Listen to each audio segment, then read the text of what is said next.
joining us today, and we look forward to sharing our tips and tricks on the art of delegation. I'm Trudi from Delegate Bookkeeping, and we're a team of bookkeepers that service many small to medium-sized businesses, from a bookkeeping function to a fully integrated finance function. I have Michelle here today, who is a friend of Delegate.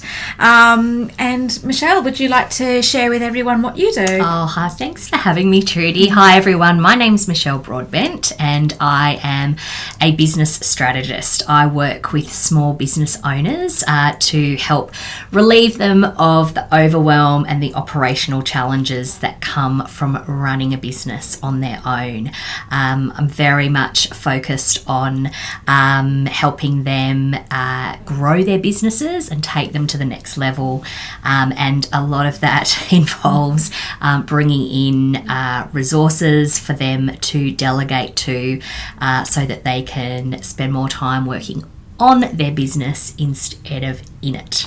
Oh, don't we see this an awful lot? Seriously, because a common problem that I see is, especially if a business hasn't used a bookkeeper before, they will try and do it themselves.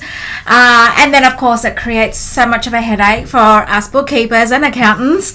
It drives us crazy, actually. And it's because business owners see it as being a cost and an expense to their business without actually looking at the bigger picture. So I suppose the question comes about is, what do you delegate within your business? So I think the first thing that you need to consider is what are those tasks that you're doing that are outside of your zone of genius. So there is this misconception that as business owners, if our name is on the door, that means that we have to have our paw prints absolutely everything. And I think the digitization of everything now means that, you know, there's this this feeling that it's easy, and, you know, I can just if I've got Xero, then I'm a bookkeeper. If I've got Canva, I'm a graphic designer.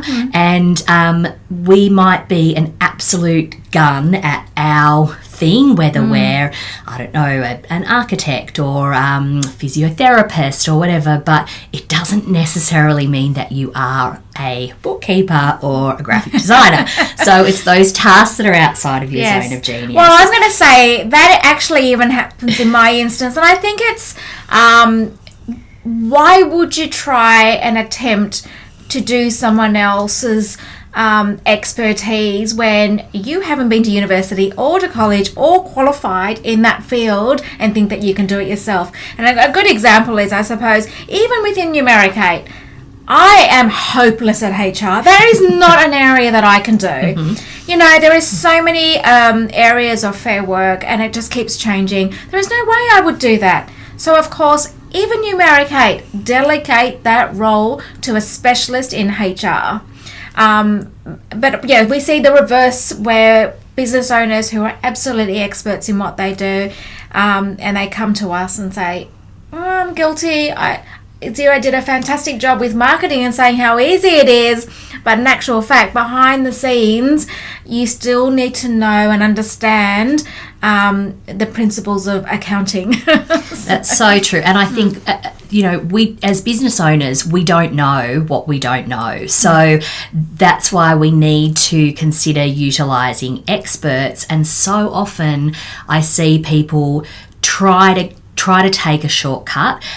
So first of all, they might try and do it themselves, or worse still, they delegate or outsource it to someone who really doesn't know what they're doing, but they found them on Fiverr, or you know, it was someone who said, oh yeah, you know, I'll give that a red hot go, and then they cause like all end of problems and get everything into a big mess, and then that's when you end up having to call in an expert anyway.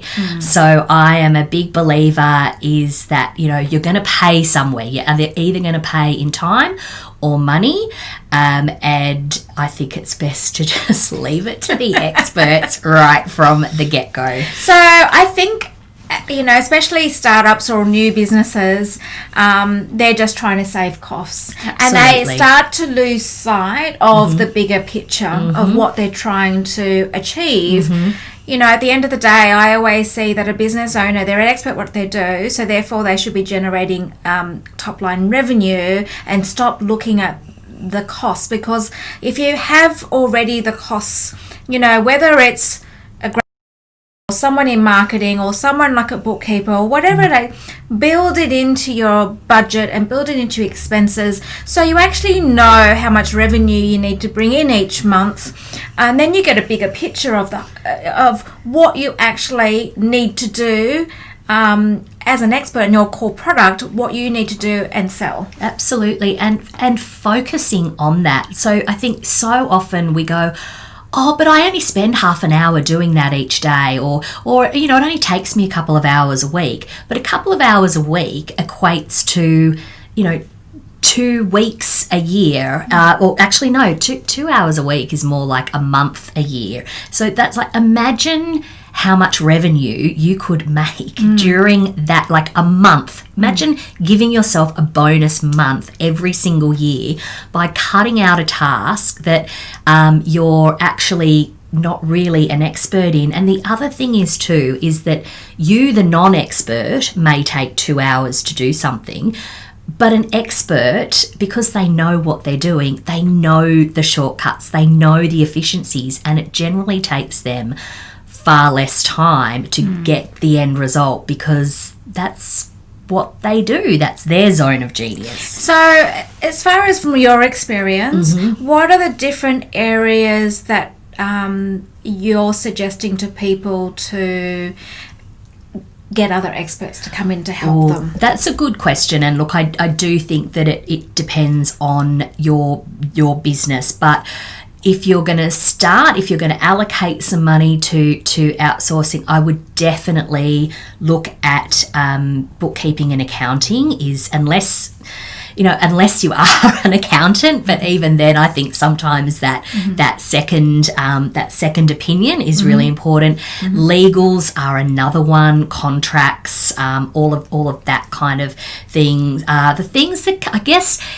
The things that can get you into trouble if you get them wrong. So while I'm all about outsourcing administrative tasks, that sort of lower value, and that, not to say that the work that admin support people do isn't valuable, but the stuff that's is less value, you doing it, I'm all about outsourcing that thing. But really, like, that's not going to end you in some kind of legal trouble. Whereas, if you don't get your finances right, if you're not paying your taxes, if your legals aren't up to scratch, contracts. Exactly, you can get into so much trouble. So I would, if you're looking for expert help, I would start there, definitely.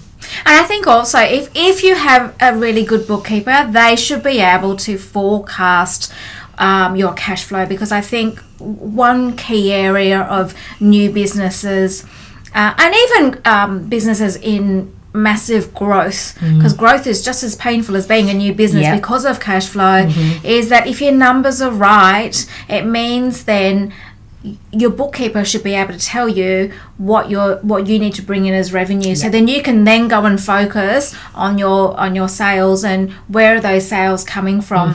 So I suppose, and that's a story in itself, because when you're looking at sales, you're looking at all the various channels of your sales. So then there might be another level of bringing some further experts in. Absolutely. And especially when you're talking digital marketing, because that's a massive, it's like feeding a monster these days, isn't it? Yeah. So, I have to say, I tried to do it myself, right? Yes. I'm guilty. I tried it. Yeah. But really, to be present in the market, you need to be consistent. Yeah.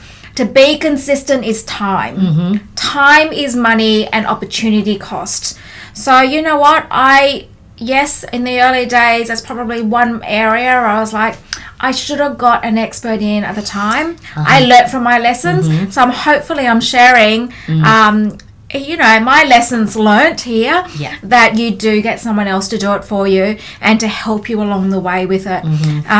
Because the algorithms, the being consistent in the market, your graphics, everything, you need to come out professional. Absolutely. So, you want, and in order to do that, again, it's bringing some expert experts help. in. And Yeah. again, it's one of those things that people think is easy to do themselves. But I think particularly with your business, Trudi, like, because there is that high level of service that you provide and you want it reflected through every single touch point in the business. Absolutely. And sometimes that's just not possible to pull off when you are doing everything else. That is right. And actually, to be truthful, I don't even do the Numericate accounts. I actually have someone.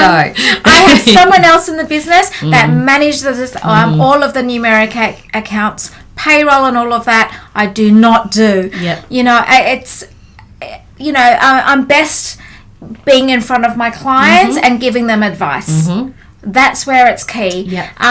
So, if I'm behind the computer doing my own bookkeeping, how many hours is that taking away from me being in front of clients? And, I think one of the big things, and especially right now when technology is taking probably a lot of everyone's time, picking up the phone to clients and you're an expert at what you do, so a lot of what you can share with your clients they will see as valuable, and sometimes picking up the phone and having those conversations is a great way of connecting with those clients and understanding what their needs are. So again, you will only find the time to do that if you delegate some of the stuff that you shouldn't be doing.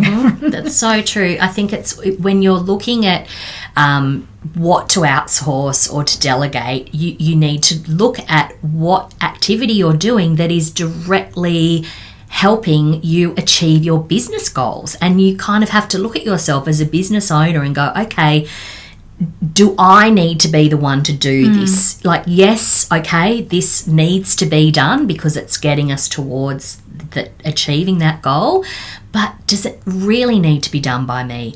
Or what are the things that have to be done by me? And I think as a business owner, if you are not facing your clients and really heavily involved in business development, then there's a real disconnect there, I think, and it's dangerous to totally put that in someone else's hands when there are so many other things that could be done by somebody else. Absolutely. So when a new business or even a one that's relatively new comes to you and says, I don't have time, I don't know what I'm doing, what's the process that you take from the start? So from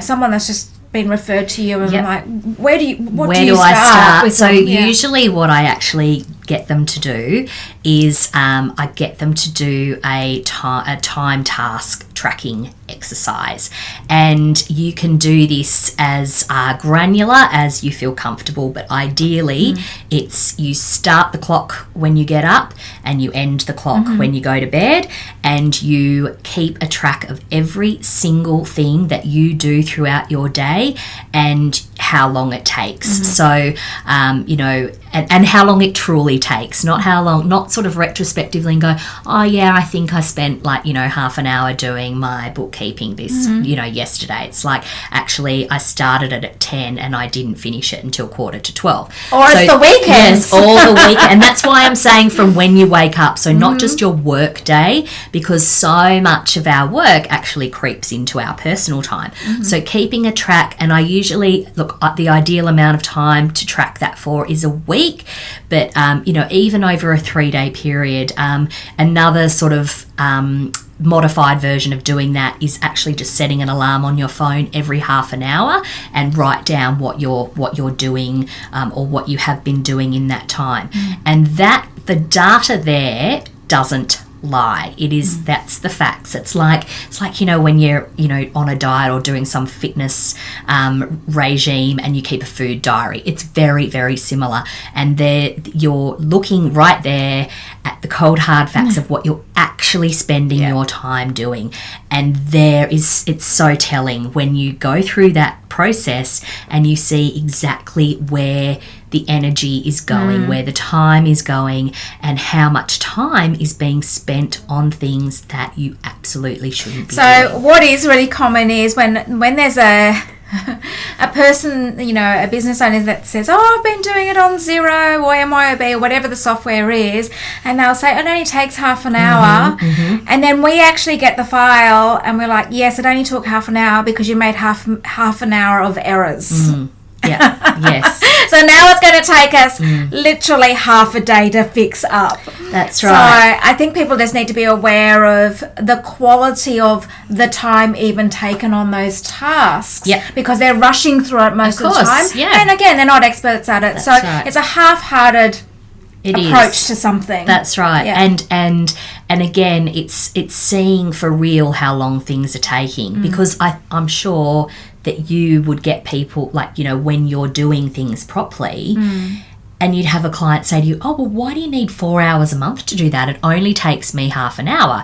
And then the truth comes out. The truth comes out. So, and so I think it's, having a look first and foremost, coming back to, where do we start? It's looking at that and then really going through that list of everything on there and clumping it together, like batching like tasks together, almost into, as though it was a big corporation, into departments. So, what are your marketing tasks that you're spending your time on? What are your bookkeeping, your financial, what are the logistical, operation, HR, customer service, all of that kind of thing, and looking at it in an overarching way and going, okay, what here can I offload? Where can I offload those, as we're coming back to those low value, non-zone of genius, but also as business owners, there's stuff that we do that can sometimes drive us absolutely crazy. Like, you don't need to do it. Yeah. You don't need to do it. Like, just because your name's on the door, it doesn't mean that you need to do everything.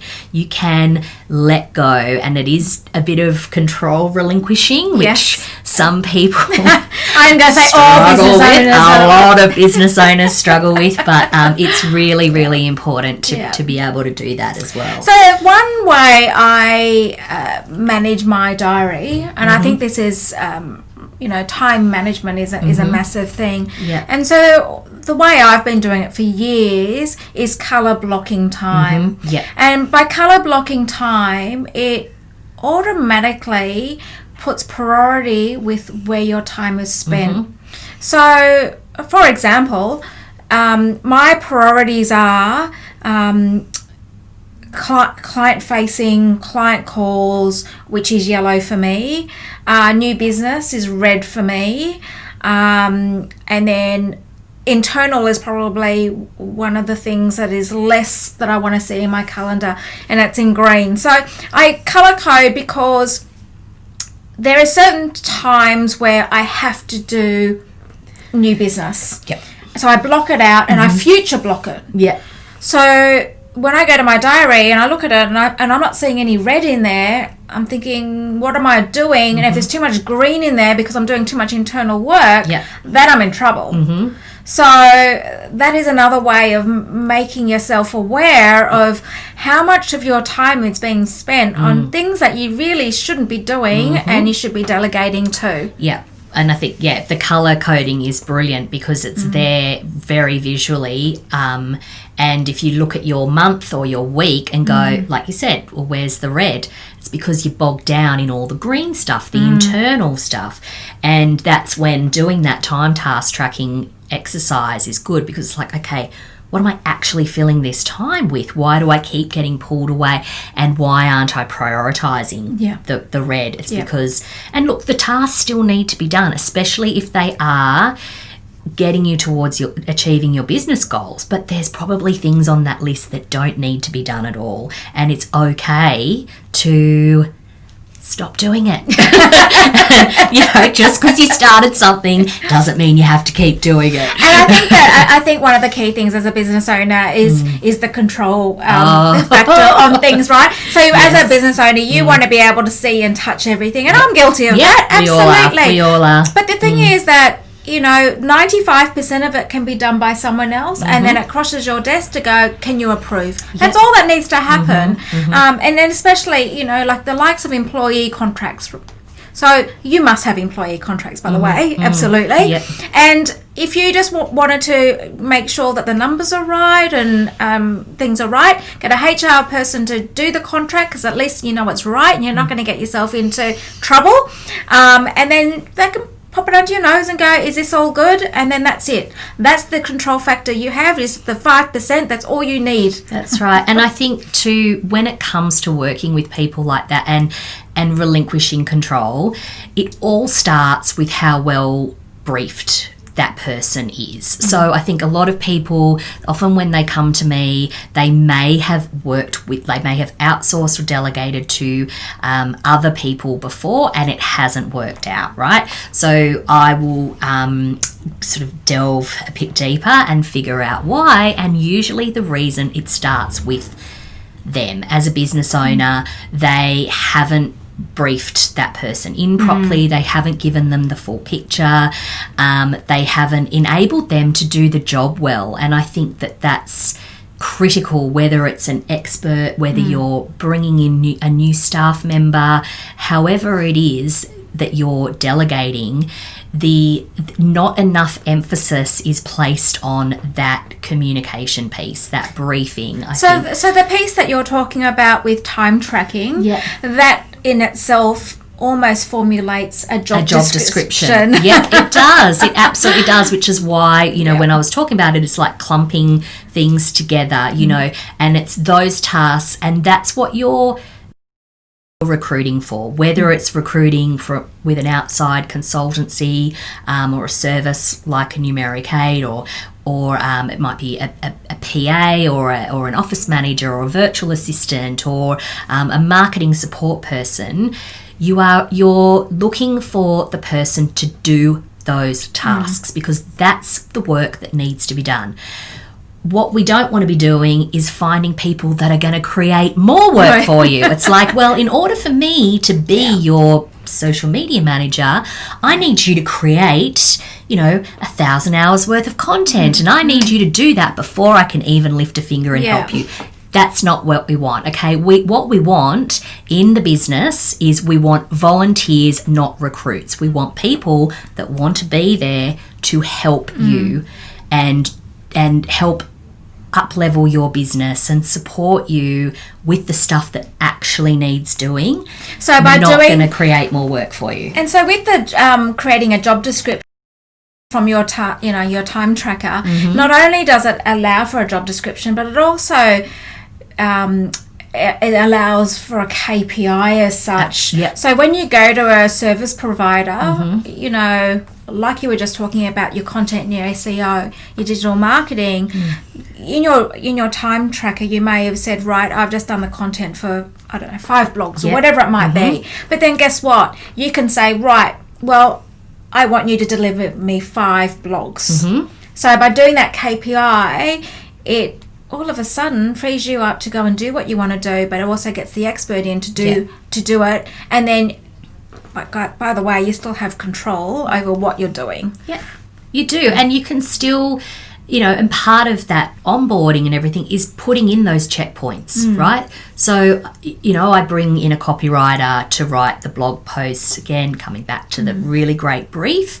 but also, you're not going to say to them, oh, here, write some blog posts, here's the, here are the passwords to my WordPress site, stick them up on the website and never speak to them again. Like you're going to put in some checks and measurements to make sure that it's all working in the way that you want it to. That's really important. So in wrapping up, and I hope you've all found that beneficial, some of our tips and tricks in real life. because I did find it hard to delegate in the beginning. Everyone You know, when you've now got a team of the amount of people that we do have, you absolutely have to delegate, and it's the only way you'll grow your business by doing that, because the restraint on the business and the limitation on the business is you. So true. So any further notes on No, delegation? I think, it's just knowing that there are other people out there that can help you, and you don't have to do it all by yourself. And just start small. You don't have to sell the whole farm. Just start with one thing, the thing that is giving you the biggest pain in your business now. Start with that. And then call Michelle. And then call me. I can help you. So we're both here. Feel free to give us a call. We're happy to just have a phone conversation with you if you're stuck with something. You know, in times like this, you should be surrounded by people that you can call to. So I hope you enjoyed the session, and see you next time. Bye for now. Thanks.